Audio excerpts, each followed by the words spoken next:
Good evening, everybody. It is October 6th. This is the Ashland School Committee meeting, and I will start by reading our vision statement. The Ashland Public Schools is a forward-thinking district that cultivates the academic and social-emotional growth of each student through a supportive, collaborative, innovative, and challenging environment. Students will develop into self-motivated, resilient, lifelong learners who embrace their role as responsible contributors to a global community. This meeting is being recorded by WACA Cable TV, and our order of business this evening includes the call to order, agenda review and adoption. We'll have time for public comment, and the administrative items include the Student Advisory Council introductions and student presentations, superintendent's goals, MASC delegate appointment, discuss and vote on proposed resolutions, nurse subrate approval, new student activity account, unified sports, Camp Borndale trip approval, stipend position approval for A Camp Borndale, B school registration and health, warrant approvals, review and approve gifts and donations, superintendent's update, assistant superintendent update, school committee member updates, approval of minutes from September 15th, 2022, and then we will adjourn. So I will take the roll call and make sure you all are okay with the order of business this evening. Paul Kendall. Here and yes. Tina Vitanides. Here and yes. Mark Terry. Here and yes. And yes for me. Aaron Williams is absent for this portion of the meeting. So we will start by asking if there's anybody here who would like to offer comment from the public. And then seeing none, we will move right to our Student Advisory Council members. Hello. Are you going to introduce yourselves to us? You can come up to the podium so you get to be on TV. Sorry. Yeah, I'll go together. It's fine. You can all go together if you want, and then just take turns telling us who you are. Tommy, it's up to you. Yep. Okay. I'm April. I was here, I guess, last year. Yes. And I'm in 12th grade. Hi, April. It's nice to see you in person. Yeah. I'm Adam. I'm a junior this year. Hi, Adam. Hi. I'm Emily, and I'm a junior this year. Hi, Emily. Hello, everyone. My name is Raghav Rane, and I'm a junior at the Ashland High School. Nice to meet you all. And then lastly, I'm Thomas Julia. I'm a senior. I'm the chair of this board. Excellent. So we're the school committee, and we really enjoy when you guys come and you fill us in on what's going on at school. And some people may have questions for you after you give us your report, and you're welcome here anytime. Okay, great. So I guess I'll start this week's report. So basically, right now it's very stressful for the seniors. We're all applying for college. We've been working hard and figuring out the lists. The counseling department recently hosted College Knowledge Night and MIFA Night, which is the financial aid. So those are helpful resources and good to help us on the application. Also, this year buses are all coming in on time, which is really great. There's also just less tardies in general, which I don't know, maybe it's just people want to come in on time because the buses are all here. And school rules are also more enforced this year, which is good because it's resulted in better accountability in the student population.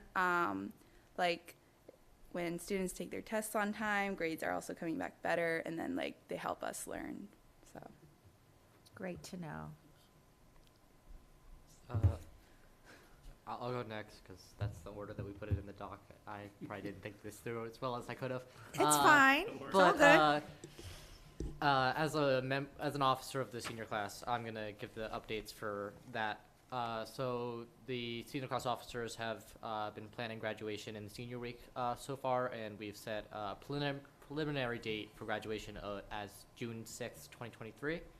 That's subject to change and could change, as close to graduation as the Maybe week June of 6th. because I want to make sure we get that on proper.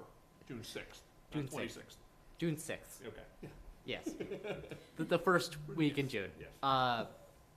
And And then also the logistics for busing and pricing and the such for the boat dance and Six Flags and the other fun events that will be happening for senior week. Also, we've had a lot of the homecoming stuff happen just in the past couple of weeks. So the homecoming pep rally happened 2 weeks back, and it's the first one that we've been able to have like in the gym with everybody since 2019, prior to COVID. I believe. And there were a lot of fun events that got to come back, like chair races, which is student body favorite, and, you know, potato sack races and tug of war. And it was a lot of fun, and it showed that school spirit this year has been a lot better than it has been in the years past because of, it got dampened a bit because of COVID. There was also the homecoming dance after the day after the game, which had record attendance of 602 people, which last year was the first year over 500 with 531, and this year they beat it by another 70 or so students. So the grade really came together for this, and shows that we're pretty unified at this point, which is great for fundraising for the student council, which is able to do a lot of great things in the school. Yeah, thank you. Thank you. So as a member of student council, there's a lot of upcoming events that are pretty exciting. One of them is Pumpkin Fest, which is the largest student council event that's ever been hosted before. It'll be October 22nd from 2 to 7 p.m. in the back baseball fields of the high school. And tickets are 50 cents each for like more than 50 different booths hosted by different clubs and organizations, filled with like games and different things for kids of all ages. There will be like different food booths from local businesses and restaurants. And I think there's also several like bounce houses and petting zoos for like kids of different ages. And it's just a great way to kind of come back from the loss of Ashland Day, which kind of got lost with COVID. So it's just a great like morale booster for the community. And then another upcoming event is the Hometown Parade, which will be October 15th. Staging time is 1 p.m. and the march will start at about 2 down by the train station, and it'll end down by Stone Park right over here. And it's great. There's no formal structure. It's just you can wear whatever, but it's just a great way for the community to come together and kind of band together after the loss of like community after COVID. Awesome. Thank you. Sports has been pretty well this year. Football, volleyball, field hockey, and the golf and the unified basketball team all have winning records. Golf has also made the playoffs, and for the homecoming games for volleyball and football, there was a lot of spirit and great attendance. And National Honor Society for the juniors and seniors who want to apply and were invited to apply. The applications are due October 11th, and the induction is October 26th. Thank you. So relating to what you just said, sports, I'd like to discuss the extracurriculars and social atmosphere of AHS. So there's been a huge boost in students participating in AHS clubs and extracurricular activities, which we see as a benefit to students themselves and overall progress of the school's social unity after a long period of COVID interference with student cooperation and socialization. And as per the statistics concerning some of our largest member clubs, the Ashland Against Violence group has 60 members, Model UN has reached 47 members, and new clubs that recently began, such as the HSDA and the Culinary Club, they also host significant numbers in terms of attendance. Seeing that the intellectual aspects of extracurricular activities are becoming as popular as the sports teams, I think we're heading a good direction in terms of overall student progress and the ability for students to voice their interests and passions. So the second point I would like to bring up is the grading of the midterms and the finals. So just from empirical observation last year, it has come to my attention that the new model of having midterms each count for 5% of a student's grade rather than the annual 10% is greatly preferred among AHS students. Not only does it combat stress and keep scores relatively consistent, but it also motivates students to study better for these exams without the fear of excessive reduction in their progress in the case of a low score. Taking into consideration that COVID has had a significant impact on educational progress over the last couple of years. On that note of COVID, I'd like to talk about the transition of COVID times to now. The transition from a fully masked environment with little interaction among peers and teachers to a now more normal learning environment has been great. As I mentioned earlier, the amount of students taking part in the social atmosphere of AHS has inclined, which is good for students and school progress. And compared to how other schools and in other towns and other states have dealt with COVID, I'd say we've done a really good job trying to keep more students on task. on task and attempting to ensure that their educational needs are met. Thank you. Thank you all for that excellent report. And it sounds like you're back. Everybody's back, not just like back, but with gusto and enthusiasm and hope for the future and all that good stuff. So thank you. Any questions for the students? I was just going to ask one on the graduation date. It looked in my calendar like it was a Tuesday. Is that? June 6th? Yeah. It should be the 4th, right? First Sunday. First Sunday. It should be, Yeah, I think it's the okay. 4th. Okay. Sorry, no, it's, yeah. I know it's the 2nd is a Friday because that's my son's graduation. Yeah, it's 4th. Yeah, 4th. Yeah. Today would be the 4th of Yeah. Yep. Oh, good. Yep. All right. Okay. I just want to put it in my calendar now, that's all. Yes. Yes. Yeah, it will be at a slightly different time this year, just because last year it was a little bit inconvenient because I went over lunch and then everyone had to leave. Not everyone. I personally did. Using your power for, Using my power to make my life a little easier. So it'll be a little bit earlier this year than. Yeah. 10 o'clock? 10 this year. Perfect. As opposed to. Over I just in believe it time was for lunch? 1 last year. Yeah. Although I'll say the change last year of not having all of the awards was made it much more focused on graduation. It was very positive in my opinion. So Yeah, those two are still split between class day and graduation this year, and they will be on different days. So the Friday will be class day, and the Sunday will be just simply graduation. So if you'd like to come for the awards, then you come on Friday, and you don't care about the diplomas. And if you want all the pomp and circumstance with the diplomas, then you come on Sunday, and that's all that's happening. Or do both and you get it all. Thank you, everybody. Great. Have a great fall, night. rest of your fall, and we can't wait till the next time we get to see you. All right, thank you. See you Thank later. you. Have a good night. Thanks. Okay, superintendent goals. So as you know, at the last meeting, we discussed keeping the goals that we had from the previous year and just modifying them a little bit and adding some action items to better represent what we're doing in the 22-23 school year. So I'm going to put this on the screen. I hope I am anyway.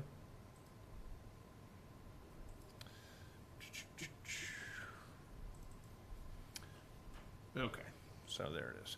So what I'm going to share with you here tonight is the action items that we've added, as well as we changed a little bit of the language of the goals. The goals, in essence, are identical to what they were last year, but because of the year changing, and also we added a tweak to a couple things like the communication goal, just to more accurately reflect where we are today and where we're hoping to head. And I will say that the 5 goals that are here are they're goals not just for me, but for our district and our team and our admin team. And we discuss this and we share the document quite a bit. So we're capturing how schools, and each school is going to be responsible for the goals. So for instance, when we get into the developmental relationship, that's certainly impacting the high school and the middle school. So Dave and Kelly, their goals will accurately reflect that. So obviously the first goal deals with student learning, the developmental relationships model, which we started last year. We started taking the test last year. If you remember, we originally were going to try to implement at the middle school some of the lessons, but Jen Cutler didn't feel comfortable that we could actually get that underway.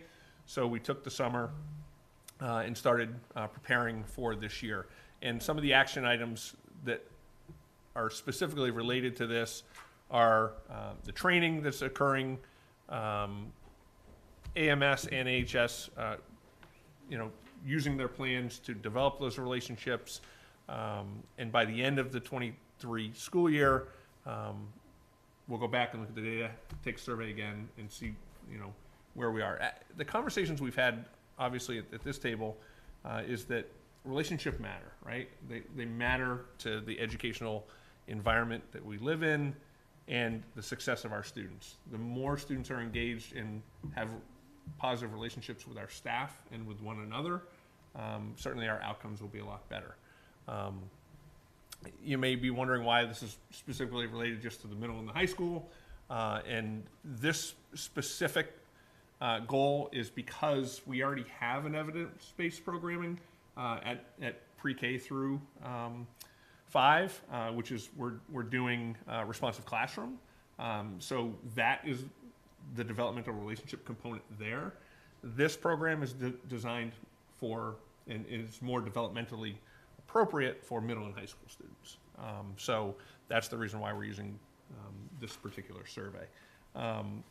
You know, if Jen was on, she certainly could talk more elegantly about the types of elements that are exist within the developmental relationship survey, but certainly talking about challenging students, expressing care, making sure that kids understand and can relate to one another, providing support for one another, and really, you know, empowering students to take ownership of what they're doing within the schools.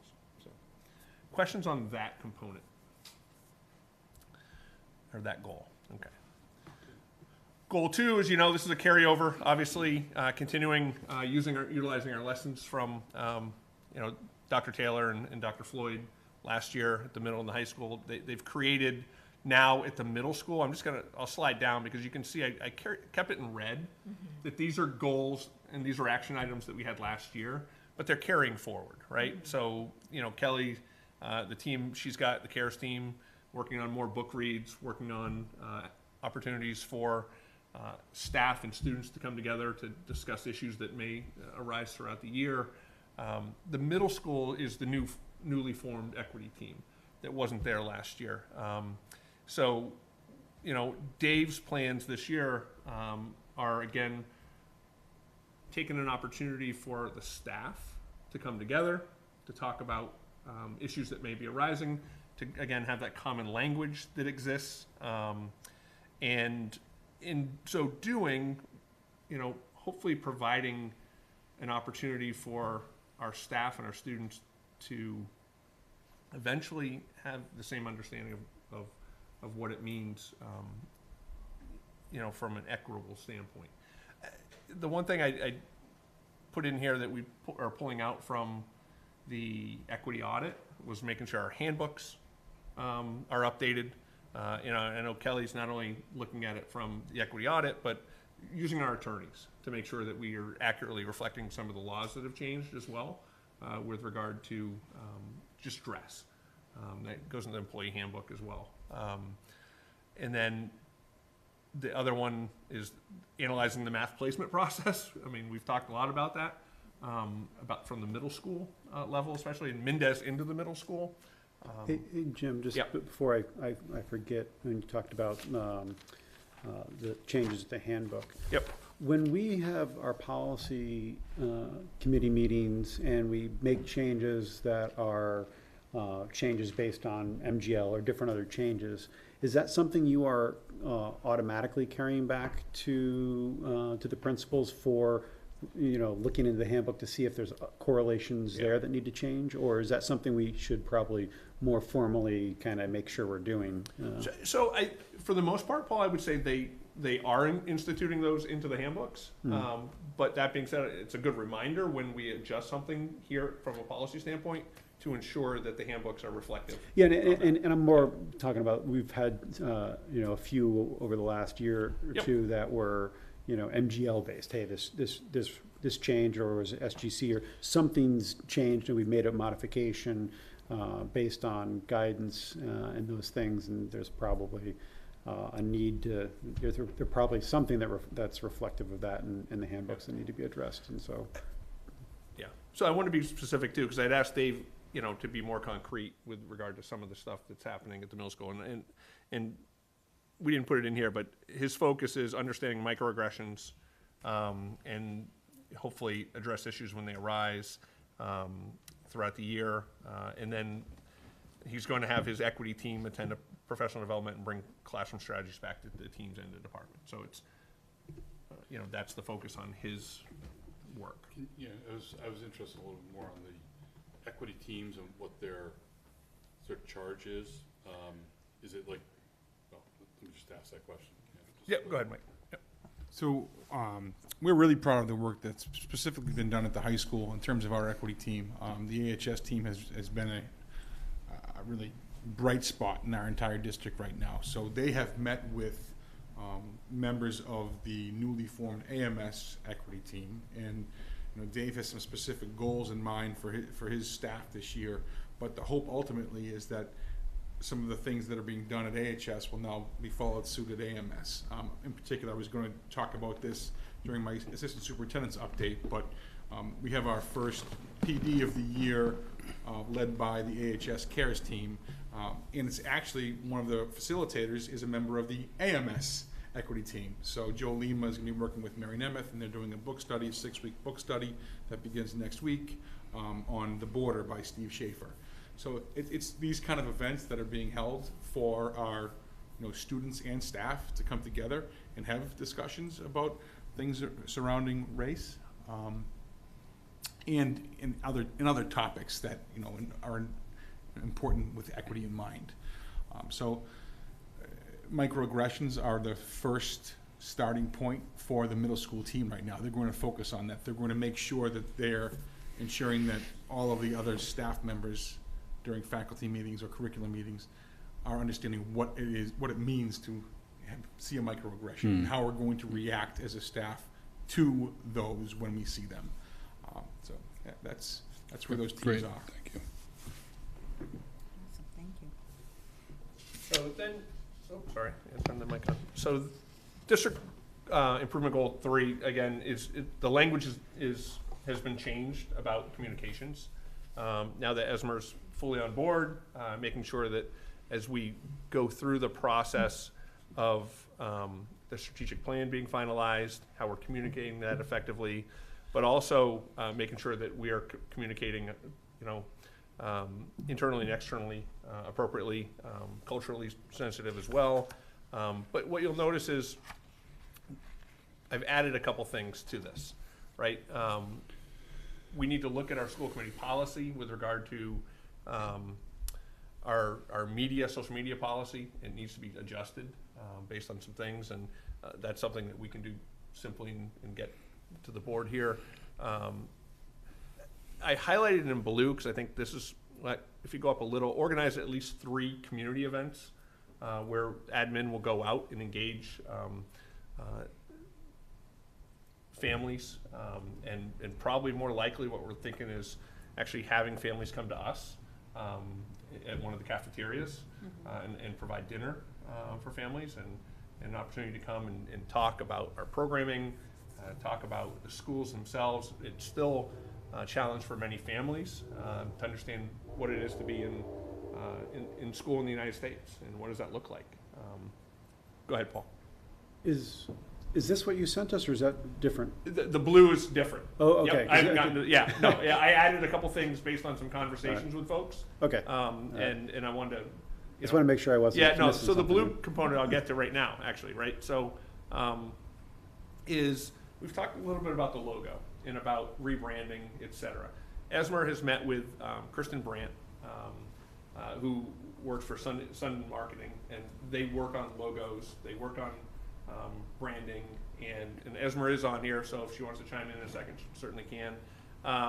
So it's multifaceted in terms of how we approach this year, right? It's, do we come up with a logo or a couple logos that are easily usable by our community as well as our partners, our community partners, our sports teams, and then there's a longer process to really rebrand the clock, right, if you will, and that's going to be thoughtful, and it's probably, I think as Marie said, about 12 to 18 months is what we've seen in terms of how long it would take to really engage the community, stakeholders, surveys, students for participating.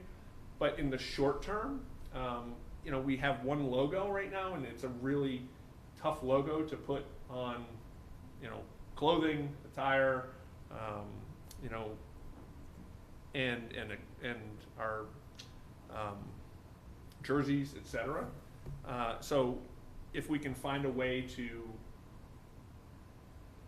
create, maybe a block A that's not copyright or infringement upon, say, University of Alabama or the University of Arizona, that we figure out a way to do this.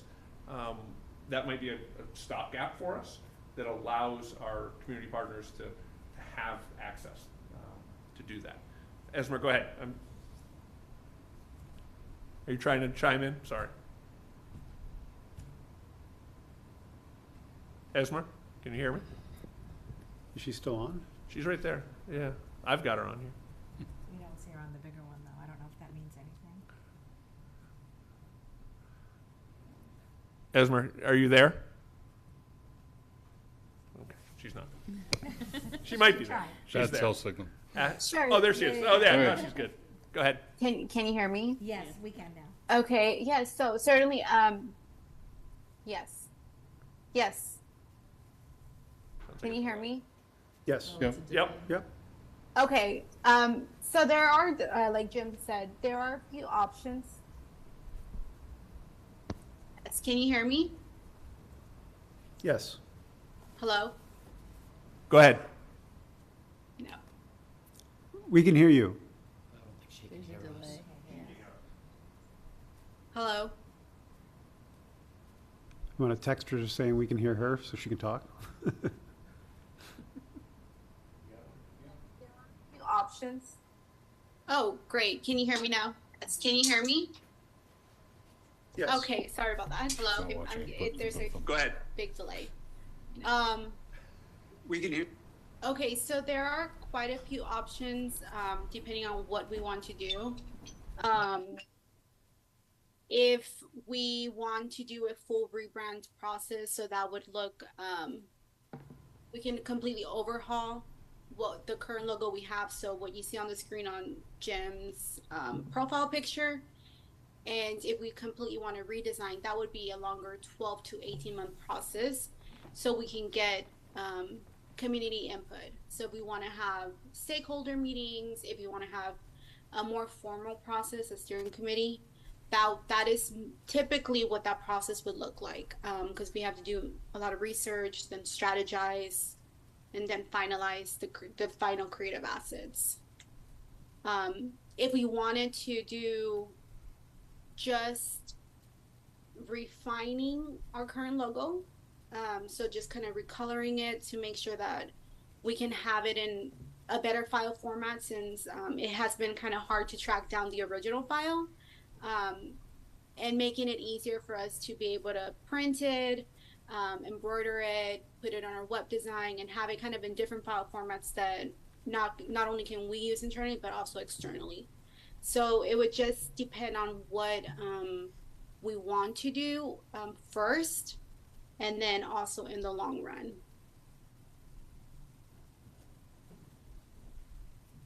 Thank you. Any questions on that? Yeah, I guess for me, it all depends if there's a problem we're trying to solve. And what I don't want to do is I don't want to impose the stopgap on people and then turn around in a year and impose something different on them. So if it's not a benefit, you know what I mean? So it's I want it to be adding value and solving a problem, not creating a problem. Yeah, I mean, I don't know that we want to get into the discussion about that. I mean, right now we're talking about goals, Yeah. So, right? well, and I just bring that up as like make sure the goal isn't going to cause a problem. Yeah, I understand. Because I know you've also had some different conversations with groups, and we don't want to put them in a position where it's, hey, you've just done this. 12 months from now go out and redo all the work you just did. So. So what it sounds like the goal is just to diversify the iconography that is for Ashland High School and make it so there's a better, easier to access set of things, like such as like what a lot of universities have, where they have a style guide that goes with their things to make, merchandise and other broadcasting things easier. Am I correct on that? Yes, but it's not just Ashland High School. I want to be Sorry. clear, Yeah. right? No, it's Ashland Public yeah, Schools. correct. And because that's part of the issue we're having, right? Right. Is folks just take the clock logo and they change it to however they want based on their school, based on the team, the sports, the athletic team. We're trying to minimize those things. We do have a style guide already printed and published. It's just folks aren't using it. I will say, I've done designs for various sports teams and other clubs, and I've tried to find the style guide, and I have not found it with anything other than really grainy pictures. So I will say that that might be something that needs to be updated, and it sounds like that's the plan. So the style guide just went out this year. So within the past, month, 2 months, September 9th, I think actually was the date that we sent it to the community. But that being said, I agree with you, Tommy, that we're having, on our webpage, making sure it's accessible to folks. I see your hand, Esmer. But that being said, what we're noticing still is that people are using inappropriately A's from colleges and universities. We want to, certainly focus on doing what's right for Ashland. We get the fact that this is 4 colors, right? And it's very expensive to create for uniforms and shirts and things of that nature.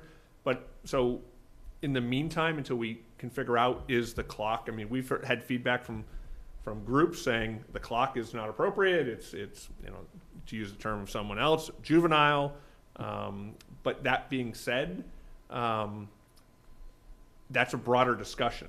But I also want to have some flexibility for parent groups, organizations, community partners to be able to print things that are representative of the Ashland Public Schools. Right. And that's sort of where that conversation with Sundin Marketing is going to help us maybe narrow that focus. Kristen's done some work with some of the youth programs in the A, and trying to streamline it, make it a little bit easier for folks to do some printing. So yes, to your question, it's actually twofold. It's making it more accessible and usable for those, but it's also gaining the control that's lacking right now, where we have so the idea that you would even need to or go about designing for one of our teams should be inappropriate, right? It shouldn't be needed, and it should be inappropriate, right?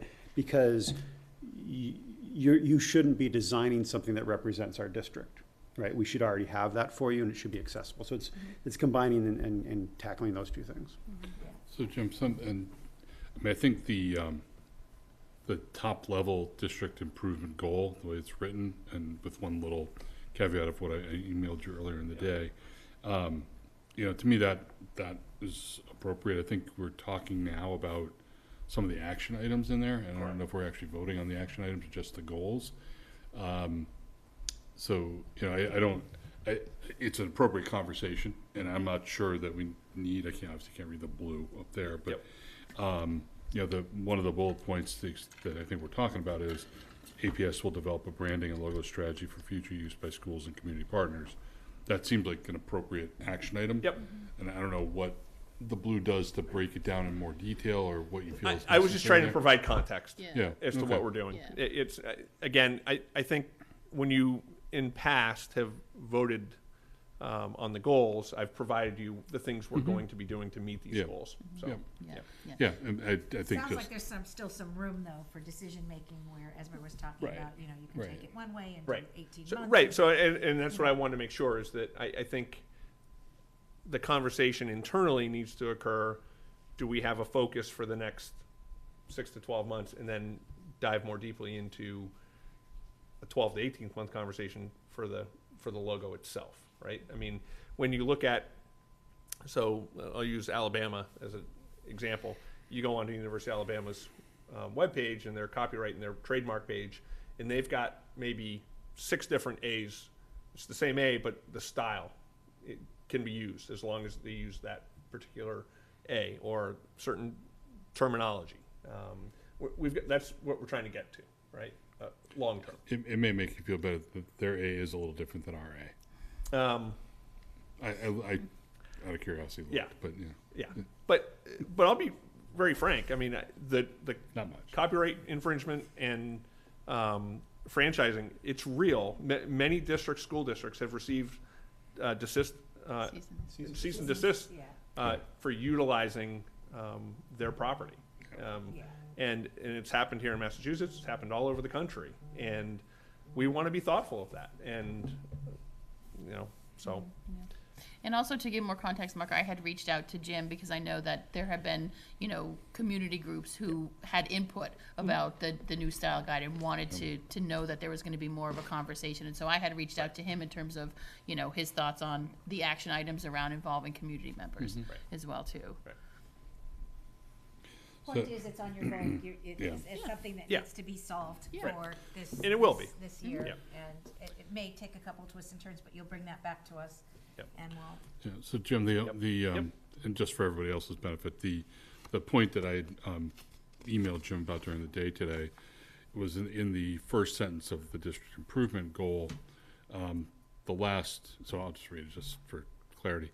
The Ashland Public Schools Media and Communications Office will support the district's strategic plan efforts by communicating effectively to build community support and to increase educational opportunities for all students.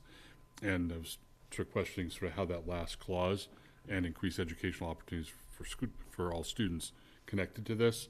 And so I posed to Jim whether that was really to communicate educational opportunities, so that or to, for exactly how I phrased it, but to make people more aware.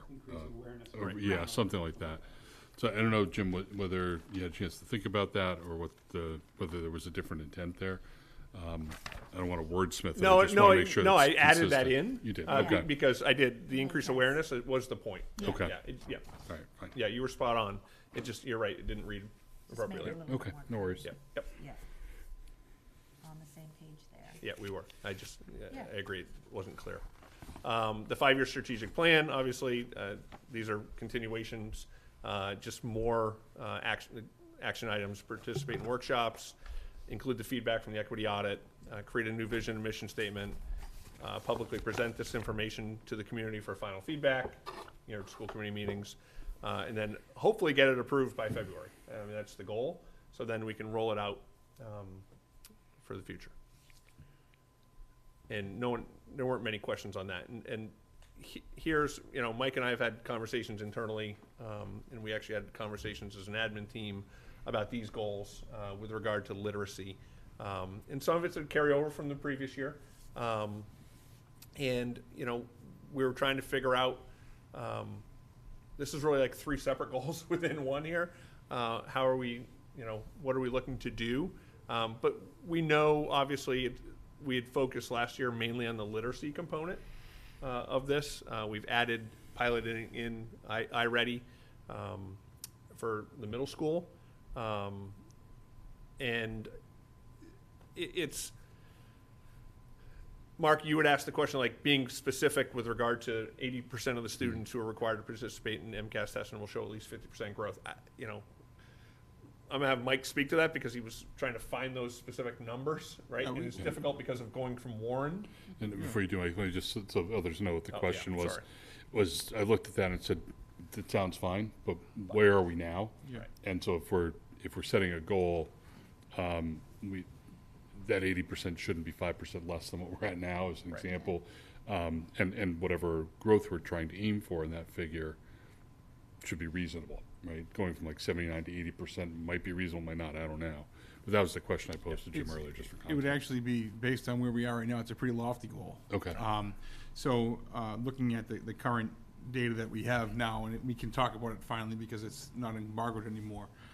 In terms of our current 5th graders, who would have been last year's 4th graders, and again, there was no SGP for our current 4th graders. So the 4th graders don't have SGP. So the only kids right now who actually have SGP would be our current 5th graders and our current 6th graders. Okay. So, only 50, just over 50% of our students who are currently in 5th grade had a SGP of over 50 in ELA, and only 45% of our current 6th grade students had an SGP of over 50. So, asking us to have 80% of the students get over 50 is a pretty lofty goal, Yeah. especially based on, the data that we have from last So year.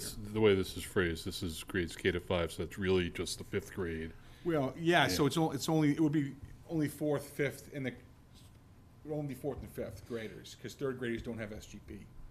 That's right, so 4th graders next year would, Right. you measure. Yeah. So you're talking about going from roughly 50% to 80%? I would love to see that happen. I mean, I Yeah. think that's, obviously, But we don't- yeah. it's a lofty goal, and one that I think that we would all really strive for. Is it Do I- attainable? Do I think More it's attainable? realistic I'll be honest, I don't know if it's attainable, especially with our changing demographics, but I've always been one that says, why are we not shooting to say we're going to get there and shoot higher, and then talk about what held us up from getting to that 80% goal? I think it's one of those conversations we have with our teaching staff all the time. Let's not penalize you for trying to do the best you can possibly do. Get there, and then if you don't get there, let's talk about why. Yeah. I think it's lofty. Do I think it's attainable? Why not? Let's Do you have do our any best. comparison in terms of like pre-COVID, what the percentages look like there? Because obviously, Yeah. like the current like 4th and 5th graders, the 4th graders never took Right. So MCAS before that. And, So I will have that I anticipate being able to have all of that for you by our next meeting, I hope. It was, again, part of my assistant superintendent's update is that we are going to be working with a organization called Open Architects. And they are right now are working with several Massachusetts districts, and they're going to be creating an amazing MCAS dashboard for us. Nice. And they look at all data from the last 5 or 6 years for not only MCAS, but also Access. So it's really going to be a game changer in how we're able to analyze our data and look at it. And one of the things that they're going to allow us to do is to take a look at that SGP for all the different grade levels, for all the different years, for all the different subject matter. So we'll have that at our fingertips, hopefully in the next couple weeks. They work with iReady too? Open Architects, they can work with just about any assessment system to create a dashboard, and that would be a different piece that I'm also talking to them about, is to create a dashboard for us for all of the various assessments that we use, because, as you know, we have a number of different programs that are in place. So I'd just say in terms of that percentage figure, I mean, I like the way you think about it, Mike, and that it should be lofty. I also think about this as this is a one-year goal that we're setting right Sure. now. And, I don't know how the folks that are really involved in this would feel about it, but, I realize some people are more driven by reaching an attainable goal and knocking off, say, 10% improvement this year, 10% next year, et cetera.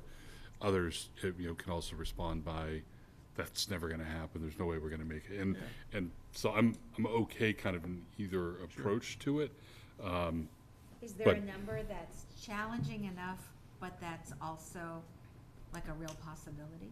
Yeah, I mean, if you look at it, maybe a 10% gain would mean 60%. I mean, it would be a 15% gain for our 5th grade and a 10% gain for our 4th grade to say we were going to work for 60. I think that would probably be more tenable, but I guess No, I I'm like out. what you said too. I mean, right, like why not just shoot for the top, but Yeah, well, also but also, be I reasonable. mean, you say this is a one-year goal. There's plenty of things that, we've always had on here that we know are not one-year goals.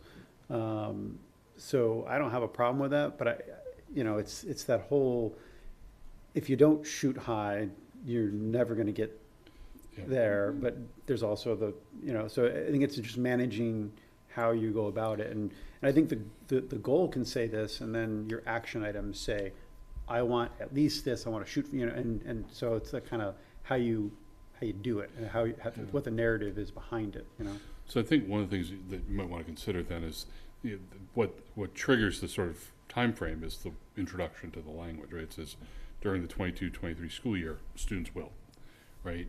A lot of our ongoing goals would not have that time frame in them, right? Yeah. And we would just say students will, and we recognize it'll take time. Or starting with this year, something that says, hey, Sure. we're not resting on our laurels. We're going to start. We're trying to make an improvement this year. Right. Something that doesn't, because like you said, it does actually claim it's a. You it's could a- say it's a starting single- this year, we will aim for this Right. result.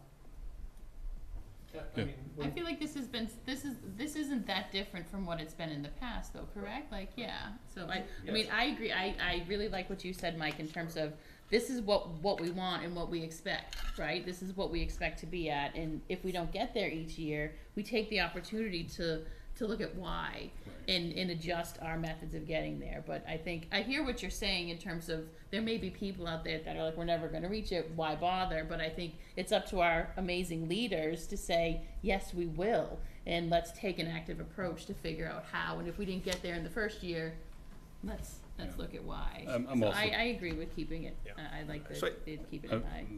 I guess the other thing I'm mindful of, and probably in the back of my mind I should say out loud, is other people look at this, right? You're right. You're so the absolutely community right. looks at this, and for the people that pay attention, they're going to say, well, this was your goal, you didn't meet it, right? Which is not, I think, the way this committee's been wired.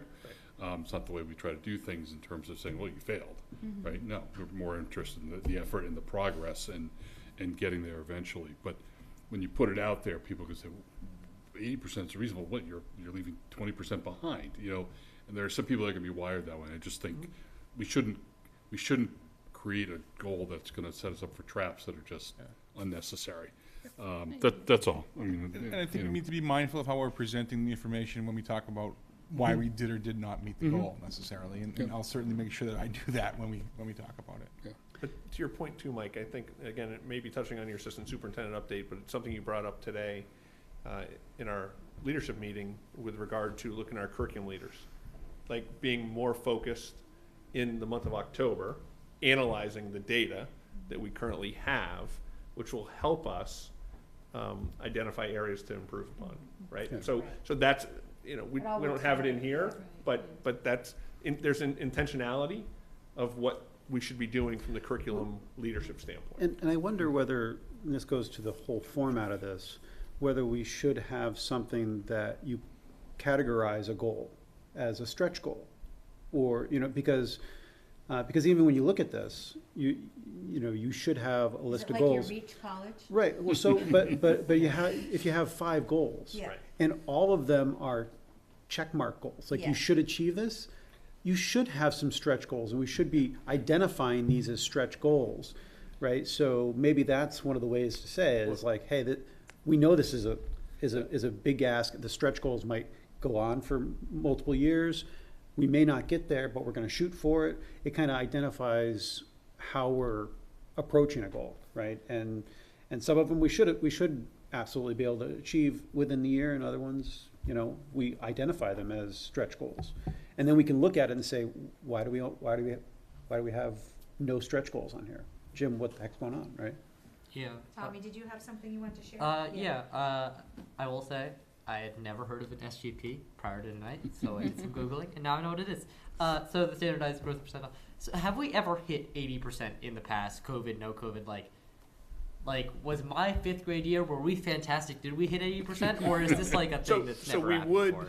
So it's a good question, right? So we would have middle school and high school potentially could have had 80%, or greater than 50% growth or 80% growth. We have, right? When you look at the boxes over time. I can certainly have that information for you. Like I said, I can have it at my fingertips really soon. Yeah, I no. feel like Jenna might have it already. No.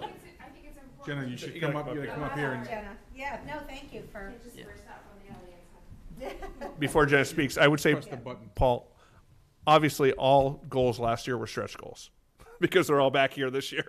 Right. But even when we write them down, it might be good to say, then we can evaluate them, with that criteria too. I think it's important to think about that it's 80% of 50%. Right. So we want the students to just make 50% in their SGP. So 80% make 50%, and I think that's a little lofty, but not terribly reasonable. Well, that's helpful. 80% of the students make 50%. Right. That makes more sense. Approach around goals, I think. Yeah, if you have an 80% SGP, you did pretty well. Yeah, that's fair. And I will say, we did have some students that had over an 80% Right, SGP. but We had a couple who had 90% SGP. But obviously, That was probably you, Tommy, back in the day. So, but Tommy, to So great. Yeah. 50% means you've grown a year, Yeah. right? So that's the line that most folks are looking at. Yeah. I was just generally asking about Sure. if this is an achievable goal. Like, have we had years where, as this goal is set, prior to COVID and when things were normal year to year, did 80% hit a 50% SGP? Is this a thing that, how big of a reach are we talking? I don't believe it's ever happened at the elementary level.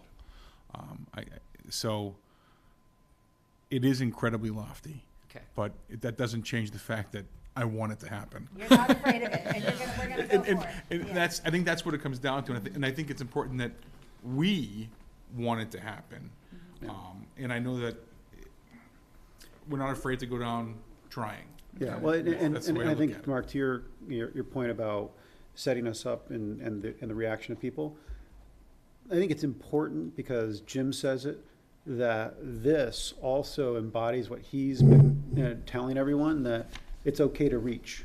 And, so I'm okay with anybody challenging that because Jim said it and we've supported that we're not going to penalize people for reaching. And if this is a goal that, hey, that's a real reach and we won't likely hit it, let's still reach for it and let's do what we've said we support other people doing. Right? And at the end of the day, I look at this, these are Jim's goals, and if there is an accountability for not getting there, then that's, And I just feel like I want to say, I have full faith in us that we can get to 80. It may not happen overnight, but I have full faith that it can happen. And I think one of the ways we can get there is this second part of the goal. And this has been put in because we need to establish a more comprehensive way that we are looking at student data, specifically in literacy at the K-5 level. We've made some tremendous steps. I think, if you remember, I presented to you in the spring about how we have made some changes, but we're not there yet. And if someone has an example or something that they're willing to share to us as a recommendation, obviously we're willing to hear it. But it's difficult to find a truly comprehensive literacy assessment for K-5 where you can utilize the same tool to measure everything you want to measure with one assessment. So we've crafted the term the Ashland's literacy cocktails, essentially what we're doing. But we've got to find a way to make sure we're getting everything we need. And right now, unfortunately, the only thing that we really have that's K-5 is a tool that we don't love. We're not in love with it. It's called the benchmark assessment system, and it certainly has plenty of flaws. But what it does is it shares with us comprehension data. That's not all reading. Reading we have early literacy data. We have the dyslexia screener now, but we don't have something that provides everything to us from K-5. So we need to spend significant time this year in our curriculum meetings, our curriculum leader meetings, our admin meetings, figuring out what is going to be the tool starting next fall that we're going to use to make sure we have true, wonderful data around literacy.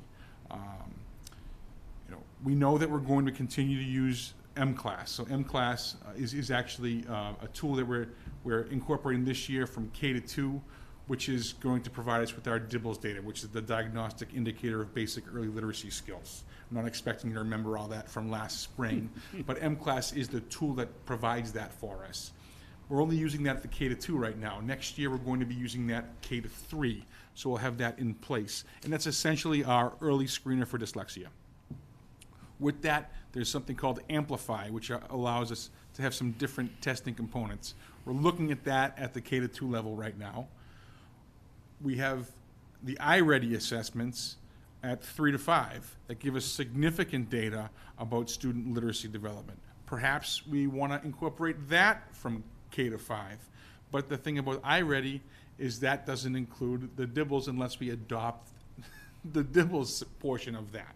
So there's just things to look at. But I think what we need to understand is no matter what, we're probably going to still be using a number of different data points. And that's okay. That's good, because until we come up with one thing, and maybe that's what this group can do, and we can make a lot of money and retire early and say that we've come up with the ultimate assessment, let's do it. But I just want to let you know that is a charge that I know that many of you have chatted with us about, and we mentioned it last spring that this is something that needs to happen, and we've got great folks. I mean, Kathy Ferrecchia is helping us lead this charge, our new literacy coach. Kate Altman is a tremendous asset for this district, our assistant principal at the Warren School. Jenna has ample experience with some different assessments, specifically iReady, and she's going to be able to help bring that to the forefront at Mendez. So I'm excited about the work, and I think we're going to be able to get it done. And I look forward to, in June, saying to you, we've got our plan now for how we're going to be assessing students in literacy. I guess I just have one question. So it sounds like we're trying to make a plan from the bits and pieces that we have already. Does anyone, in the entire country, have we looked into, does anyone have like a really good way of looking at this? Or are we just trying to go based on what we have? Is that a no as in we haven't looked into it, or a no as in it doesn't exist? It's not out Well, it there. does not exist. Well, I mean, darn. there are programs Right, that folks are using, but with that, Tommy, comes time, money, and different resources. Fair enough. So I think the important thing for us to do is say, what can we use and what can we incorporate that is effective? Yeah, that makes because sense. These are also, they're budget decisions in addition to, Yeah. and, Of course. and if it's the right product and you found the magic bullet, then we would do our best to I'm find a way retired. to make it happen. The needs of these different districts. It's a combination of, It's, yeah. it's, Yeah. it's a cocktail everywhere. Yeah. No, and I mean, obviously, I love talking about this issue, but, and I think that literacy cocktail that you've come up with, that you're using at Warren and will soon be using for third graders, is a great model to work off of. And so my question for you is, how feasible is that to potentially use K-5 maybe? And that's probably what you're going to be looking at. It's a lot of assessment. It's not one simple tool. And so that creates its own challenges to be able to have that data easily available to compare across all the grades, but I think that picking a tool for comprehension from K to 5 is going to be pretty easy. I think that we're either going to end up saying that we're going to go with something from the Amplify program, or we're going to go with iReady. I think that's ultimately where we'll be. Do I think that the BAS will be lost in that? I think there's always a place to have an additional set of information, especially one that our teaching staff is incredibly comfortable with. And I think that maybe there's the different conversations that we can have around the BAS and, how we're actually even utilizing that data. Because I know that one of the major problems that many folks have with it is that it's heavily entrenched with the 3 queuing system. We've talked about the fact that we're not using the 3 queuing system here in Ashland, and we've gone away from that and told our teachers that that's not where we are. So we're instead using the BAS to measure a student's, comprehension level, right? But to really more answer your question, I think that when you talk about DIBELS is really what it's called, right? The Diagnostic Indicator of Basic Early Literacy Skills. And is that really what we should be using for students in grades 4 and 5? When necessary, absolutely, if they need intervention. But every student in Ashland certainly shouldn't be taking the DIBELS, especially when they're, up here. Yeah. So I don't know. I think that when it comes to early skills, yes, K to 3, we absolutely need to be doing it for everyone. 4 to 5, I think it just becomes a different animal at that point in terms of how we're utilizing our assessments. yeah, no, that makes sense.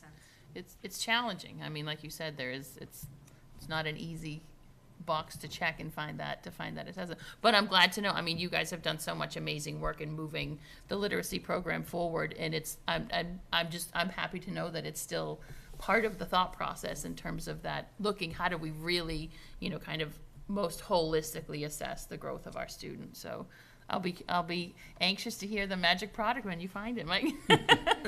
and we can't let math get lost in this conversation either. So, and I think that's the next piece of the goal. And we have spent so much time on literacy, specifically at the elementary level, in the last 5 years, that we've got to take a hard look at math. Many of our educators are not in love with what we utilize for math right now. We haven't necessarily seen the tremendous results that we'd like to see. I also think we need to keep in mind that we are coming out of a global pandemic, so that has something to do with it. But it's time to start looking hard at our math. And I'm excited that this year we were able to take part in the state's grant program. So we have incorporated iReady at the 6 to 8 level. And that's not just for assessment purposes, that's for everything. That's for intervention, enrichment, and just normal education purposes that people can use it. In the grade 6 to 8 team has been charged with taking a look at that program and seeing if that's something that they would like to move towards. It comes with a tremendous amount of professional development from the Curriculum Associates team, which is the iReady team, and Mr. DiGirolamo is working with them. All of those assessments, those pre-assessments have already happened, but we're also, as long as I've been here, so this is 11 years, for the first time in 11 years, we have a common assessment in place from K to 8 in mathematics. And I'm really proud of that. I'm happy about that. It's a wonderful thing. And it's going to provide us with a great amount of information. And we'll decide if we're going to continue with that tool and if maybe we're going to incorporate that tool, and utilize it more, because it's hopefully going to give us some really great information. So where does that leave us with our goal that we're looking at? I mean, it seems like we've Comfortable leaving it. okay. Yeah, it seems Where like it you guys is. are Okay. comfortable with it. Yeah, and I think the way we had a Jenna good explained it discussion was about appropriate. We understand Yep. why. No pressure, Jenna. Yeah. All right. She's- Love to hear it. She stood up for it, so. I think you said you guaranteed you'll do it, right? You'd achieve this? Is that what I heard? think- Or yeah. The challenge is on. So those are the 5. Mendez is a Yeah. check mark for this, right?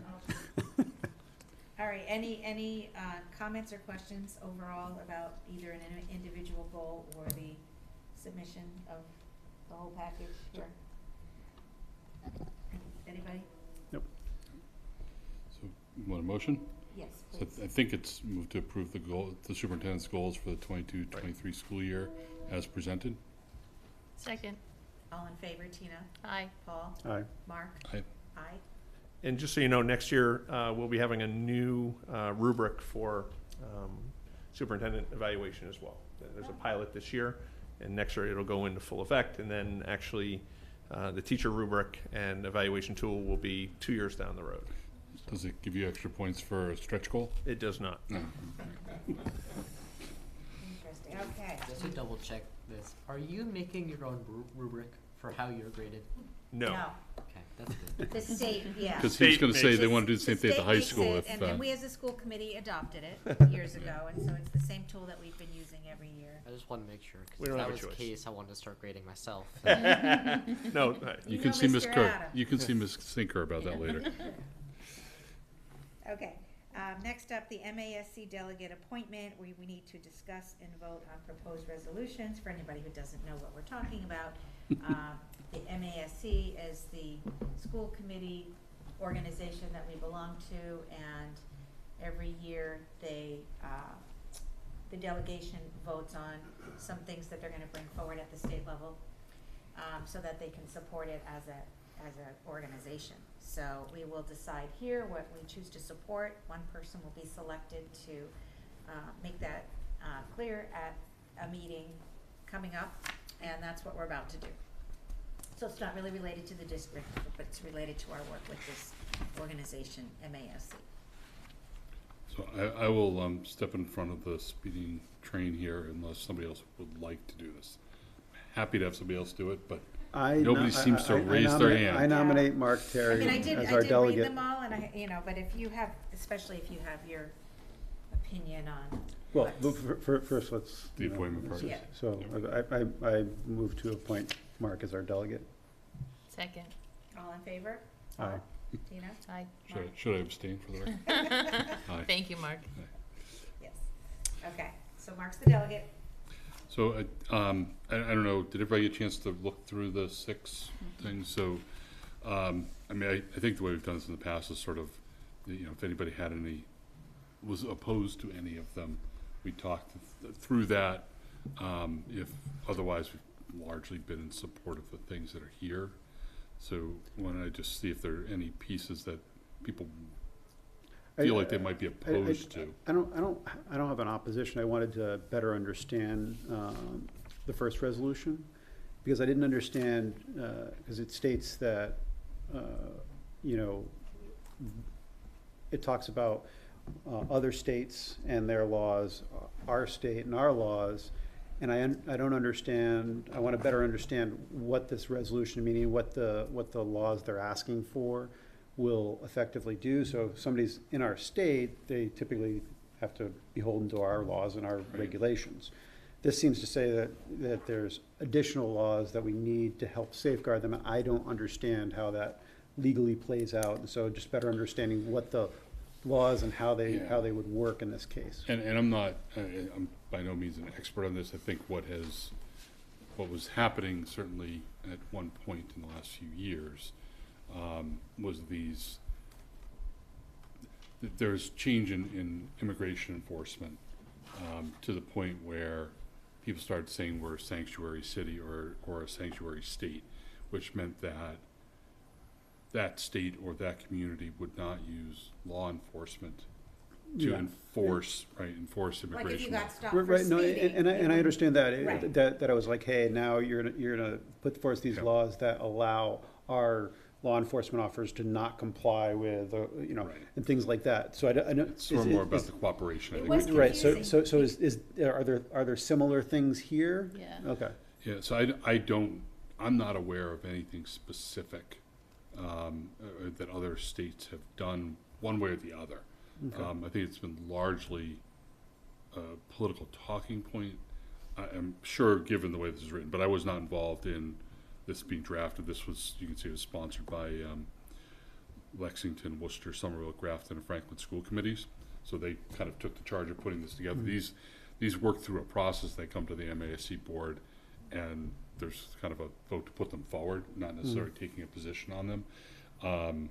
But they go forward, and so I don't really know much more than what's outlined here. There's that rationale paragraph at the bottom that talks about some legislation that was proposed in 2011, but Yeah. Okay. So, like I said, I was just trying to understand that whether this is, I don't mean to be insensitive, but is kind of like a tokenism statement more than there's like the other examples you gave, that was understood and easily, and this doesn't go into any detail about like those kind of things. So I didn't know whether it was more like of a supportive statement kind of thing, or whether there was, you know, something more. I read it as, I thought it was a call for Massachusetts to get in front of it and say. I don't think your mic's on. Oh, and you're right. A call for Massachusetts to say to families and students in particular, since this is for kids, is that if you will not be prosecuted for anything that you're trying to do relative to this, you know, if you want to change your pronouns or change your identity or whatever, Massachusetts is not going to create laws where you get singled out and then you're going to have to get punished. I mean, Because we already have laws on the books that say that we won't do that. So Right. that we've already created those laws within Massachusetts. My understanding of this is to create the sanctuary status, like Mark was talking about with immigration, but to protect families against laws like those. And I don't know if they're passed or just proposed, like in Texas, where parents are potentially liable for child protection proceedings or criminal proceedings if they assist their transgender children access appropriate medical care. And so there are states, and like I said, I don't know how many of them are actually passed versus pending, but there are a number of laws across the country to criminalize parents assisting in providing appropriate medical attention to their children. And so I think what my understanding of what this does, it says not only is that none of that is criminal in Massachusetts, and we protect the right of parents to, which is already on the books, right? already on the books. But if you move here, let's say from Texas, if a law is passed, we will not assist their law enforcement if they're trying to. I guess that's the piece that that's the sanctuary wasn't clear in here It is to confusing. me, because I remember these other ones, and I'm like, okay, that makes sense. We said make a law that that you know, empowers our law enforcement not to Report you back to Texas, assist in right, this. now. But Yeah. this doesn't say anything Yeah, about that, it's- so But it's confusing, and you wouldn't even think the law would work that way. Like, once somebody moved here and they are a student in the Massachusetts public school system, I mean, there shouldn't be a situation where Texas law But if applies. they did it in Texas, they can still be liable for whatever happened in Texas under Texas law. Okay. So it's like that reach back thing. Yeah, Yeah. so, Yeah. I mean, like I said, I don't want to oppose it, I just didn't understand. Sure. It's Understand confusing. it because they Yeah. didn't provide any examples like we had for other things. But now that, are we good supporting it? I had no objection to it, I just didn't understand. Yeah. Yeah, same, No, I Paul. think- It I was think It confusing. didn't make any sense to me. All right, the next one, So, number 2 really is, creating this, or amending the state law to allow for a bigger balance in special education reserve fund. I don't see any problem with that. Yeah, that sort Yeah. of seems like an easy, yep, yeah. Membership on the Board of Education, secondary education, This was the one that I probably had some problems with, and, Okay. and it's more in how it's worded. I'm fine if they say, if it says to get rid of the exclusion of, right? But they go further than that in the statement, where they say that it should be a part of. It's almost like us demanding to be on it, as opposed to removing the restriction.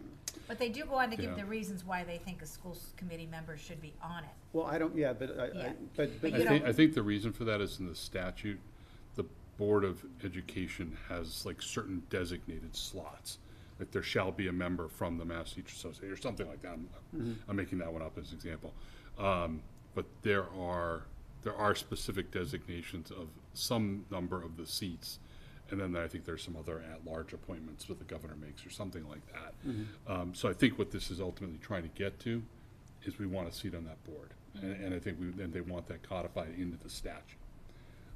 That's the way I understand this. I don't know, like, Well, they phrased it a little disingenuously, in my opinion. then. Okay. Because they started off by saying, you're excluding us, and they talk about the exclusion, not, we need a seat at the table, and the seat at the table is kind of, at the end of it to me. And to me, I don't like the exclusion.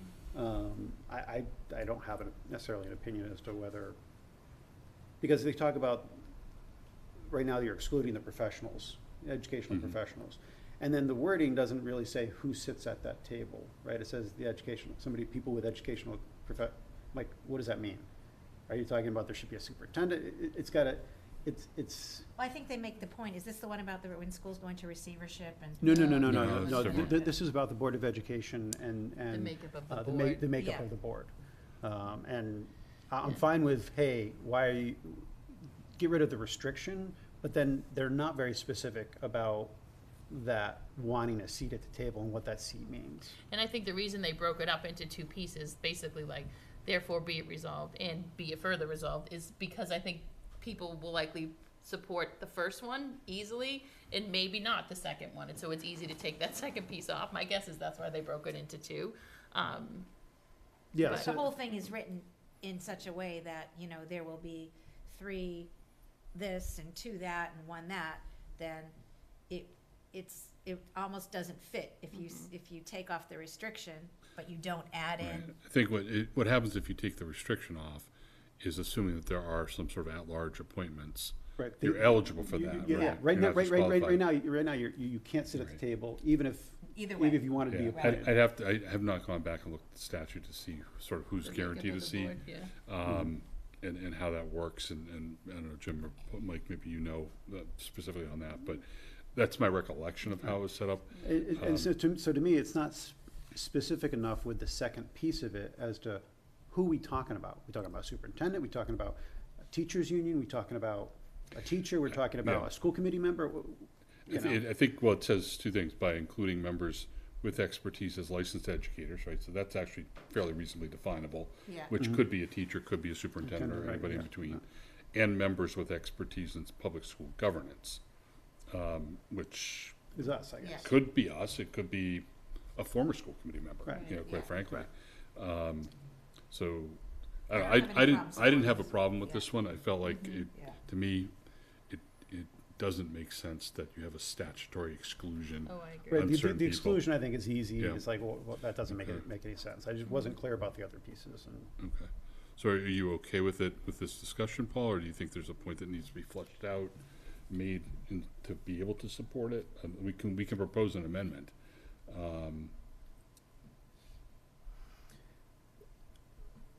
Yeah, I mean, so, and, like I said, it's worded in that, it says reconstituted, so it includes them and them. So are they asking for multiple seats, to disproportionately now, slate? Like, what does that reconstitution actually look like? Yeah, Yeah. it's not specific enough for me to really say I support it Yeah. or not. I don't really have a position on that. That's the part Okay. that, if you're gonna write it, Yeah. right? What do you want? You just, it's kind of left up a little bit generic for me to So, understand what it's I mean, asking for. we'll have to vote on this at some point, but I guess the question is whether, I don't have a necessarily objection, Yeah, but, I hear you. it's not clear enough for me. okay. So I guess the question would be, Paul, if we call for a vote, how are you voting, and do we need to sort of flesh out whether there's enough support to propose an amendment to the second resolution clause, or we're okay just kind of resolving it and assuming that. I'm not that, Okay, not You're that not strong. gonna fight for that amendment? No, I Yeah, just, okay. like I said, I just wish that, No. and let's remember, this is a resolution that's giving general direction to the MASC that Right. what To happens at the support, legislature. yeah, exactly, Nothing yeah. solid comes. No, this isn't actually changing the constitution of the board. Okay, so If then. only we had that power. Right. All right, 4. Four is the one you were local talking about, Lori. governance. Yeah, this one basically- sits a little funny with me. Okay, yeah. Yeah. Because it's basically asking, if I'm reading it correctly, asking the state to overturn the receivership and put back in place. And am I reading that correctly? Yeah. Right? yeah, I think you are. And personally, sorry, go ahead. I don't want to mean. No. I think, and I feel like this came up last year because I think there was one about receiverships last year, Yeah. and we kind of all felt like that process is there for a reason, and Right. it wasn't necessarily our place to say get rid of it. Right. Whether it's a perfect system is a whole different question, and whether it should work differently, whole different question. But yeah, Yeah, I mean, so to me, this one, I had issues with it, and it's asking, it's fine to me, because it talks about that the state hasn't, achieved what it said it's gonna achieve. Now, we always say here, so let's not, set them at a different standard than everybody else, in that we did have a pandemic. Right. So, have they done well relative to everybody else and made progress, so I'm thinking it's fine to say, how are you going to achieve it, and want the plan, because that says that the state has not said, hey, we didn't meet this and we need a plan, but I'm a no on this one. It's Yeah. too specific to those cases, and we don't have enough of the details. I mean, I understand the concern about, when things go into receivership and they lose local control. And I do think that that's a bigger discussion. But the way that this is written, kind Yeah. of focusing on these communities and just kind of saying, and the state didn't achieve its goals, and we don't really know all of the factors why. well, So I'm and not. it only says that the Boston Globe said that.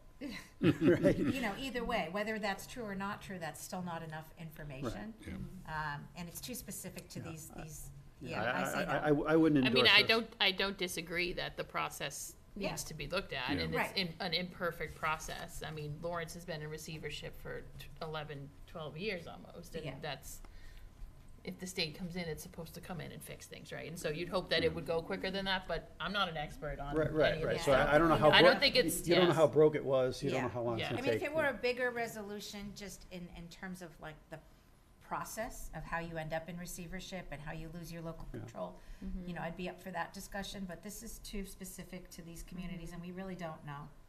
Yep. Yeah, I mean, there's the second half of this, which is the part that calls on the legislature to enact legislation limiting future state takeovers to no more than 3 years.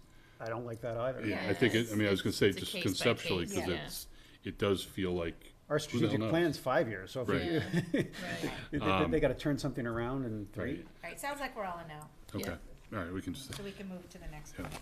So which is the number Personal 5. finance. I think personal that's a great financial idea. literacy education, which Okay. I think would be wonderful, but I think it's one of those unfunded mandate situations. Well, here's my issue with it. Yeah. Is we always talk about local control. And we want local school communities to have, and Framingham keeps coming in with these proposals to put more burdens on everybody.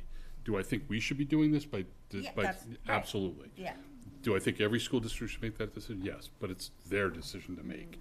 And we always get critical of DESE or the legislature for putting more things on the plate that we can't figure out how to find money or time for. And as an organization then to turn around and say, but this is one we'll support, Right. makes no sense. Well, That makes total sense. Yeah, I Mike. mean, so to me, if this was amended to say that the legislature create some funding accessible to districts to do this. Yeah, Right, Hey, that sounds Right. like an empowerment thing. yeah. yeah, But I agree with you that this yeah. seems It's not to. the right place for that, but it's an excellent point. Yeah. It is an excellent point. I guess that's what I Yeah. agree with. Right, It's a but good we- point, Yeah. but I We've think we had all those do. discussions. wrong and- mechanism, yeah. yeah. Okay. And then the last one, right, is Regional School Assessment Reserve Fund. So I only know a little bit about this one. This isn't any state fund, this is just allowing a purposeful fund, right? To be Yeah, local. so the way regional school districts work is their assessment has to be approved by the member communities every year. Like that's part of their budget process. They are allowed to have what are called excess and deficiency funds, E&D funds, which are a little bit like a stabilization fund. And this is, I believe, seeking to allow them to kind of create reserve funds in a way that avoids having to return funds back to the member municipalities if they don't use it in a given year, but only within a certain play. And I haven't digested it beyond that. To me, it is something that is certainly a regional school issue. It is not something that impacts us at all.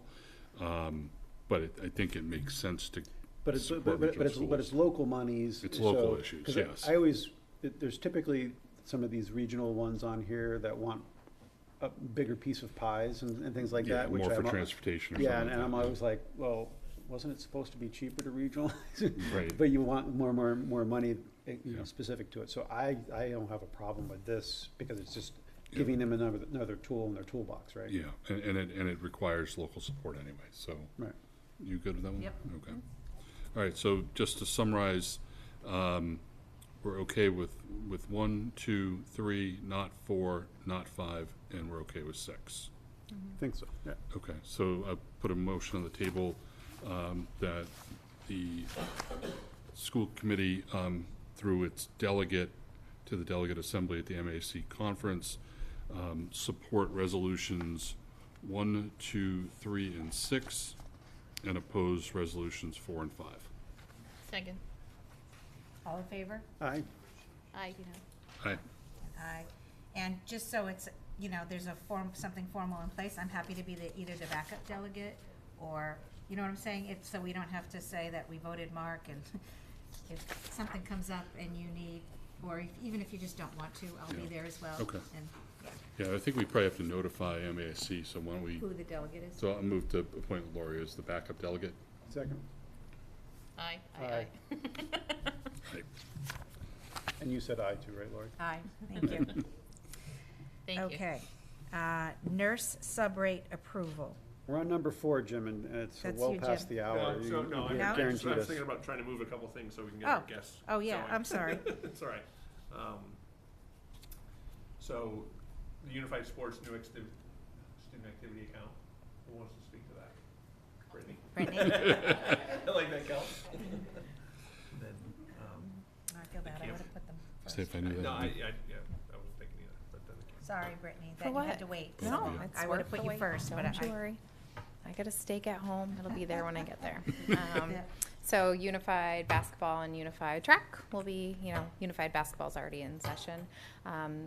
Special Olympics will make a $2,000 contribution your first year, so we're anticipating that amount of funds for this year, which is helpful, but with busing, uniforms, and other specialized equipment that we need for our participants. We're, hoping that we can do a little bit of fundraising this year to help us get us off the ground and running. So since I know the budget's already been approved this year, I understand that this would be a way that we could potentially get some funding for our unified sports teams this year.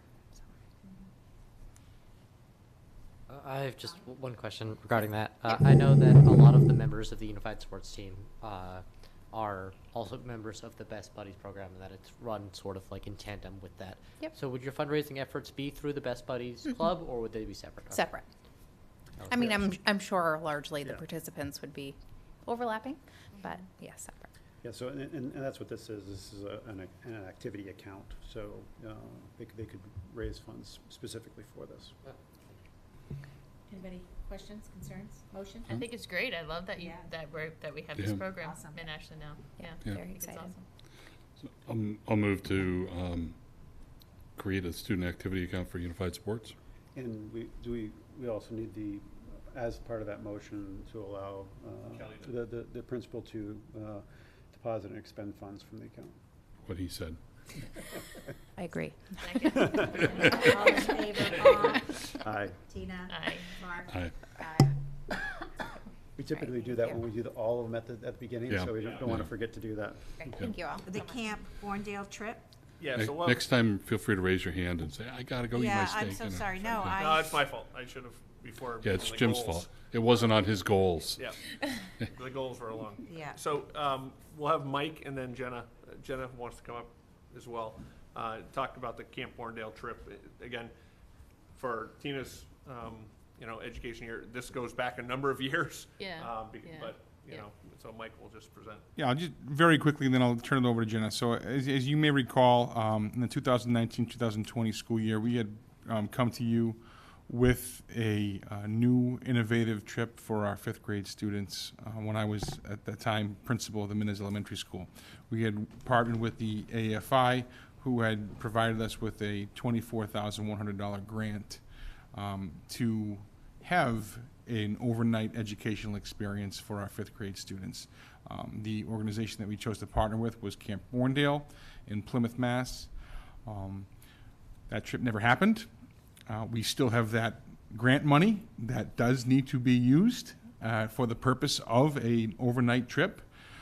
So we would like to make that trip a reality for our current 5th grade students, working with Ms. Loreniga and some folks at Mendez to help make that happen. We have not provided you yet with the official paperwork that you do need for approval of that, because there are still a few details that we were working out, mainly around transportation.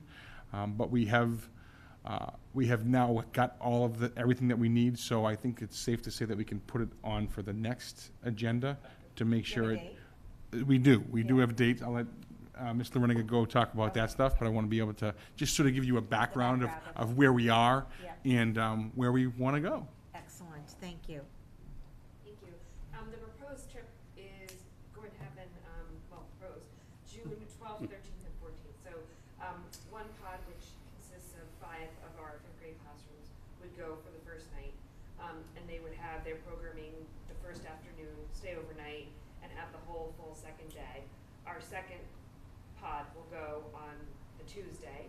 They'll arrive, they'll spend the day. Pod A will come home Tuesday night. Pod B will sleep over and come home the next day, because we're just too large for the camp to accommodate in one setting. The opportunities that the kids will have will be amazing. They'll have a 2.5-hour program in the afternoon of the first day and the morning, or flip-flop depending on which pod they're going with. And some of the choices include things like engineering and technology, rocketry, marine lab, a coastal ecology exploration, and I think there's ropes courses that are also part of the options. So it will really be an incredible experience for the kids. Sounds amazing. It does. Yeah. Who does the chaperoning? There are roughly going to be a need for 12 chaperones each night, men and women, to sleep in the cabins with the children. But the camp provides all of the people to run all of the programming other than that. So are they going to be the teachers? Are they going to be parents? They would be parents. Okay. We wouldn't ask teachers to sleep in the cabins. And we had a significant amount of interest from parents in 2019-20. I'm hoping that we can have a similar amount of folks that would really want to help with this. So once we get it approved, then we can go to the community and obviously reach out and do our best to gather those chaperones. So are we just talking about it and then punting the approval till the next meeting? Because we don't have something to approve tonight. Yeah. Okay. We just received the actual quotes from the bus company, 2 days ago? So we wasn't gonna have enough time to be able to get the paperwork the way you need it. Yep. We But have it. But it sounds like you got plenty of time. Yeah, we do have plenty of time, and we still wanted to keep it on the agenda just to be able to get this out, because we would like to be able to just, start talking about it a little bit more publicly. One of the things that we know comes up that's really important, obviously, is cost. And at this point, we're confident that we can keep the cost to no more than $100 per student, based on the grant, based on some, budgeting that we have done prior, knowing that this trip is going to be coming back up. So, and based on some nifty negotiation skills from Rose Deliego. So, we always count on Rose for those things as well. So she's done a great job too. Is there any financial aid for the students who? There is. Yeah. Okay, good. There is. Yeah, that was one of the things that we had spoken with Borndale about, whether or not they did offer that. And they do, and they will work with us to make sure that we're able to have this be a completely equitable trip for all of our students. And do we ever have students on trips like this that say, I don't want to go? Yes. So just, not that I'm going to oppose a trip for this, I'm just curious, what do you do with those students for the day or two that everybody else is gone? I'm going to punt that to our principal, but I do think there's definitely a plan in place. It's a great idea, Mike. There is.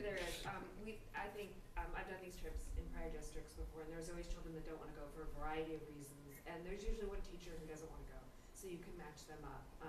If we need to we can do buddy classes and things like that. So there's also some parents that are probably not going to be on board with the overnight piece, and that we'll have to negotiate out with Borndale around, can they come for the day, what would transportation look like. So we'll try to work through everything that we can that will, support all the kids as much as we can.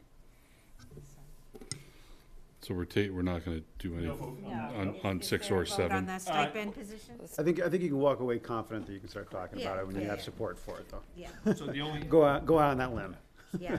We're all good with it. You just bring the paperwork back. Mike, even you can do that. Yeah, and I can have it to you. I just know that you need to have it a certain days in advance, so Yes. it wasn't going to be enough time. Can I ask an unrelated but similar question? What about the DC trip? that's an unrelated and. It's not on the agenda. That is not on the agenda. Yeah. There's your get out of jail free Mr. card. That'll be on the agenda next meeting. Okay, Working with Dr. Mr. D. good to know. Thanks, Jenna. Thank you, Jen. Great Thank you, Jenna. Yeah. Boy, stipend position approval. those were questions we had today as an admin team. It'll be on the next agenda. Good, I'm glad to know that. Sidelines of the sporting event for me today, too, Yeah, so, as a parent of an 8th grader, he knows. So there are a couple things, before we go back to the nurse sub-rate approval, since we're at the stipend positions. We have 2 positions that I'm asking just for an approval of the positions pending negotiations with the AEA. But one is the Camp Borndale, obviously someone to help organize and run with Jenna. And the second one is a school registration health official. So with Audrey retiring, she was the one who was actually doing all of the registration. So when students come into the system, we have to make sure they have all their immunizations. We've got to make sure they have their physicals done. We have to enter all the information into what our program is called SNAP, all of that stuff. So as an example, this year we had 359 new enrollees for the school year, with typically another 50 throughout the year. So about 400 plus enrollees throughout the year. As the nursing staff was collating this information, it's about 20 minutes a student to enter into the system. We're talking 136 hours worth of time that Audrey was sometimes doing on the weekends and nights and et cetera. It wasn't costing us a ton of money. Sometimes we'd tell her, you've got to put in the hours to get paid. So we're just looking for the position to be created. We don't have a position currently. Audrey just did it, and we paid her a little extra over the summers. But none of the nursing staff is necessarily interested in doing this. We do have a nursing and admin assistant who potentially could take this role over. But I want to create the position first, and then it needs to go and have a conversation with Michelle in the union. So we're just asking for those two and the ability for Chris to negotiate. Do we have any thoughts or estimate on the stipend or cost for Yeah, that? so probably anywhere, if we're looking at $25 an hour, it's going to be close to the $3,000 range. Yeah, so Jim, I was going to bring this up offline. Typically, in the past, we've had our agenda. We've also had the itemized things with suggested or specific motions. I don't see that, and so to your point, they would typically have, the stipend, the position, and a dollar amount or rate or something like that. So, do you have those? I didn't see it in the packet. It's not in the packet, and that's something I'll get Gretchen. Again, she's still learning how to pull together all this stuff as well. But we haven't negotiated the number either yet. So you would normally get that with a negotiated number. We haven't had that conversation yet with the union. When you guys, but I just want the position created so I can go ahead and have a conversation. Go ahead. Sorry, Mark. So I was going to say, I think isn't there some sort of basic formula in the CBA Correct. that addresses most of how stipends are calculated? Yep. There is. Okay. Yeah. But it's really determining. Chris will have to sit down and say, okay, it falls under this category versus 1.5 factor. So you're looking for a motion to create the position so we can then negotiate. The stipend positions for Camp Borndale and school registration health. Correct. And allow the director of business office to begin negotiations with the union. Yeah, so let me just ask one more question on the school registration part. So I think what I'm understanding is that in the past, this has been done by a nurse. During the summer, they should put in for extra compensation. Audrey probably didn't all the time. But if it's going forward, this is really creating a stipend position for somebody other than a nurse to do. And the reason I'm making that distinction is because in my mind, if it's a nurse, and this is kind of part of that work, paying them for additional hours of work makes more sense to me. And I don't mind creating a position so you have options, right? If it's now asking somebody else who really doesn't have this as a part of their responsibilities to do something new, then I think the stipended role makes sense, or giving that person additional hours makes sense. So when you're talking about the health assistant being that person, that I think makes sense. Excuse me. But maybe you could just clarify sort of how you think this plays out in terms of the role the person's going to be using, and how, I think the only thing I have trouble with is sort of saying, well, we're going to give somebody else additional money as a chunk. It's called $2,000 just for simplicity. Yep. But whatever the number is, to do something more within their normal work day, right? That means then they're just doing something different in that time, and that's what. Whenever they do it is irrelevant, kind of like a coaching stipend that a teacher does. They don't do that necessarily during their work day. Teaching time, right? So it's sort of for the normal. Right. Okay, and that's 100% outside of their normal Right, working won't take anything away role from them. and or job description. Well, but I think to Mark's point, maybe I'm misunderstanding. So the same person double dipping, right? So if you're the assistant and you do this and it's not part of your job description, that's awesome. But you can't do it during your normal day where you're getting paid to do the other thing. The majority of this work is in the summer when they're not employed. Right. And people don't want to do it as we'll pay you an additional amount of money. Correct. Okay. And again, we're dealing with 400 plus registrations. I mean, Yeah. it's a lot of work. No, Audrey it's would not come in for 10 or 12 hours a week to review all of it. It's not about questioning the additional work, or that Sure. somebody should be compensated for it. Like I said, the simple way of doing it is like, look, we need to have you come in over the summer, work an additional 10 hours, and you're willing to do it. Your hourly rate is $25 an hour. You just get $25 an hour as opposed to sort of doing this flat rate thing. That, Right. And I mean, and again, I think we can certainly go back and look at the hourly rate versus a stipend amount. I don't have a problem, again, that's sort of, I want the position created and then we Okay. can discuss. No, that's Because fine. we do offer, what, is it $30 an hour now, or a little more?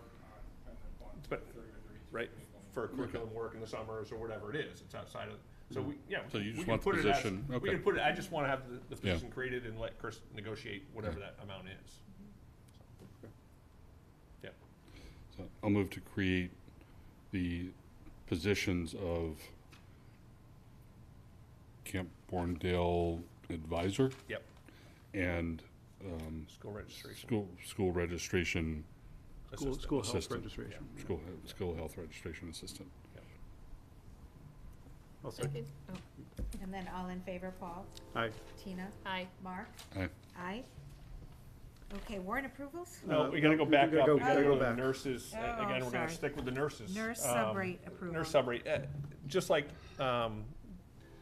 substitute teachers, finding nurses is quite challenging. And partly it's because our rate is so low with regard to our payment. On an hourly basis, we're paying $23 an hour for nursing staff. And most of the Metro West area is 30 or plus for a nurse to come in, for the day, a substitute nurse. So I had a meeting with the nursing staff and asked them, what do you think would be a fair rate that we could attract qualified RNs to come in to be substitutes. And they're comfortable with $30 an hour, increasing it to $30 an hour, but also retired nurses like an Audrey LaCroix, Maureen Winsek, folks who have been in our system, paying them a $50 per hour rate. And they're not gonna be in for the full day. We have gaps still, right? We don't have full-time staff at the middle school. We have one full-time nurse, and then we have a 0.6. So there's 2 days where we don't have 2 full-time staff members. Well, we have 8 diabetics right now currently at the middle school. And I go over and meet with them regularly, and the amount of work that goes into during the day, just working through the students with the diabetes has been a real challenge with one nurse in the building. So those 2 days where someone's not in there. So we're thinking even potentially having a substitute nurse, but only come in for a block of time, right? The very heavy, 11 to 2 or whatever it might be during that lunch period when students are rotating through. But more importantly, making sure our rate is competitive, where we can get them into the building. So I'm just looking for the committee to approve increasing the substitute nurse rate, the regular substitute nurse rate from $23 to $30 per hour, and to add a retired Ashland Public School nurse rate to $50 an hour. And how do those rates compare to what we're paying our regular nurses? So on average, our nurses are $60 an hour. Okay, so we're not, that was my only concern. I Yep. expressed to you before, Yep. like, Yep. I And don't Chris, pay, thank you, pay Chris, for somebody getting me that one. $50 an hour, and I'm only paying the people here every day. We do for not have me, yeah. anyone under $50 an hour, Okay. but the average is 60. Do we have a motion or questions? No, I would move to approve the rate change for our substitute nurses to $30 an hour and our retired Ashland Public School nurses to $50 an hour. Second? And then all in favor, Paul? Aye. Tina? Aye. Mark? Aye. And aye. Review and approve gifts and donations. No. Oh, warrant No. approvals. Yeah, you're all over the place. My goodness. It's a long night. It's the longest meeting we've ever had. Is your list out of order? We've been here since 5:30, 5 o'clock. There's no excuse. All right. Warrant approvals. Yes, that's me. Between September 16th, 2022 and October 6th, 2022, I, Paul Kendall, authorized by my signature payables in the amount of $339,614.70. This includes general fund expenses of $205,575.56, revolving expenses of $134,036.97, and meals tax expenses of $2.17. Thank you, Paul. Gifts and donations. Yes. Oh, Just briefly before we get to that. Sure. I know that in conversations with Mr. Adams that because I'm a full-time student, I can be accused. I don't want to have to leave the meeting early, but what is the estimation for when this meeting might end? Because I do have a lot of homework tonight. it's ended for you right now. You can leave. Right now is fine, Tommy, but 9 minutes. Yeah, but. One demerit, that's all. They One don't even have demerit. demerits. They You don't even know what never those are. even have to give us a reason. Whenever you need to leave a meeting, Correct. Yeah. just close Yeah, your we should've- laptop and slip out, and it's Say all goodnight. good. Yeah. Yeah, when we met this morning, I should have Thank you. said that. Yeah. I No. apologize. Thank you. Yeah. Don't hold your breath for that diploma, but, otherwise. Why would you take 6 AP courses? I don't know. You Yeah. figure it out, Tommy. So yes, gifts and donations. This is a backlog, obviously, because long we didn't list. have. It's a long list. But good. That's good to have. So decisions at every turn, $750. Decisions at every turn, $446. Decisions at every turn, $287. All to go to the high school. Middlesex.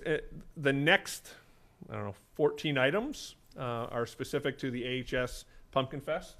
Just so you get an idea of the donations that are being made to the student council. All of them relate to the student council.